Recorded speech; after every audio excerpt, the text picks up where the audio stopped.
C'est ce soir que la Chambre des communes va se prononcer sur le bilinguisme des juges à la Cour suprême. C'est le nouveau Parti démocratique qui a déposé ce projet de loi.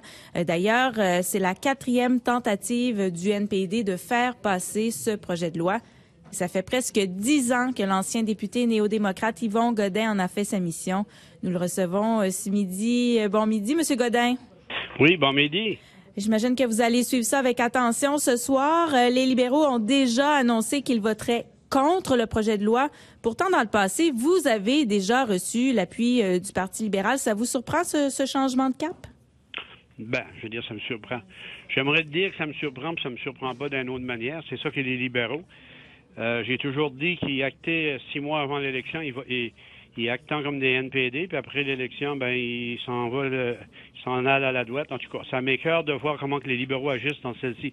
Surtout celle-ci, parce que ils veulent se faire défendeurs du bilinguisme partout. Ils le font au Nouveau-Brunswick, ils le font sur l'échelle nationale. Et ils ont toujours dit que pour assurer le bilinguisme, puis protéger les minorités, il faut que ça soit protégé par une loi. Puis en 2008, quand j'avais déposé mon projet de loi en 2008, au début, il y avait un voté pour au printemps, puis il y a eu une élection. Alors, j'ai remis de nouveau le projet de loi en 2008 à l'automne. Il y avait encore voté pour.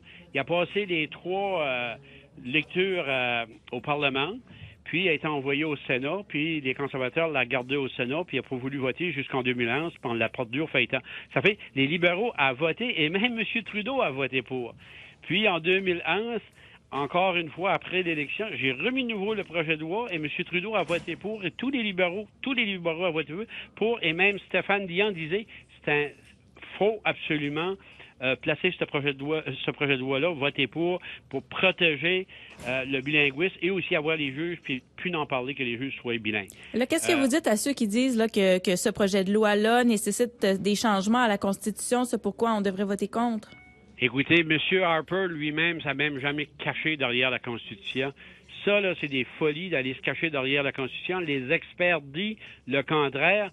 Même M. Graham Fraser, qui était une personne très respectée, qui était le commissaire aux langues officielles, disait c'est le contraire. De ne pas avoir les juges bilingues à la Cour suprême, ça irait contre la Constitution. Qu'est-ce que les libéraux ont fait? C'est qu'ils se cachent derrière le problème qu'il y avait eu avec le juge Nadon quand il avait été nominé juge de la Cour suprême. Puis qu'est-ce qui est arrivé dans ce temps-là? C'est qu'il y a une loi qui dit qu'au Québec, il faut qu'il y ait 3 juges qui est membre du barreau du Québec. Mais ça ne veut pas dire qu'il faut qu'il est bilingue ou pas bilingue. Ils ne parlent pas de ça. Alors, s'il y a une violation de la Constitution, j'aimerais que les gens qui m'écoutent, mais juste le raisonnement derrière ça. M. Trudeau a déjà dit publiquement qu'aussi longtemps qu'il sera là, les juges à la Cour suprême seraient bilingues. Ben, si c'est contre la Constitution, même faire cette énoncé-là et le suivre, il y aurait une violation de la Constitution. Moi, je serais un anglophone, j'irais après M. Trudeau, puis on s'apercevrait que, non, il n'y a pas de violation de la Constitution. Alors, c'est juste se cacher derrière, parce que je pense qu'il ne veut pas avoir de la pression des anglophones sur ce projet de loi-là. C'est la seule chose, puis la colonne vertébrale n'est pas solide assez. Puis quoi, ce qui me fait de la peine, des gars comme Dominique Leblanc qui a voté pour, puis tous les députés du Nouveau-Brunswick qui vont aller voter contre à soir, je trouve que c'est terrible. Parce que là, vous n'avez plus vraiment espoir que ça passe ce soir-là. Hein? Ben non, ils l'ont annoncé. Maintenant, c'est fait. Je veux dire, les conservateurs, eux autres, qu'est-ce qu'ils disaient? Si ils passaient ce projet de loi-là, ça empêcherait...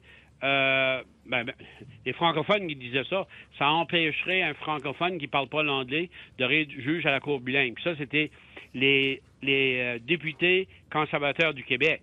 Puis dans 145 ans, il n'y a jamais eu un juge à la Cour suprême qui venait du Québec qui n'était pas bilingue. Il n'y a pas de juge à la Cour suprême francophone qui ne parlait pas l'anglais. Ça fait, ils se cachaient eux autres aussi derrière ça. Puis eux autres disaient qu'il fallait que c'était le meilleur. Puis Monsieur Graham Fraser, qui est le commissaire aux langues officielles, a dit, si tu n'as pas les 2 langues, comment tu peux être le meilleur? Puis il ne faudra pas à croire que sur plusieurs millions, à peu près 9 millions de personnes, puis 33 millions de personnes au Canada, puis je dis à peu près 9 millions de francophones, mais 35 millions de Canadiens qu'on ne peut pas se trouver un juge bilingue qui est compétent de faire la job, là.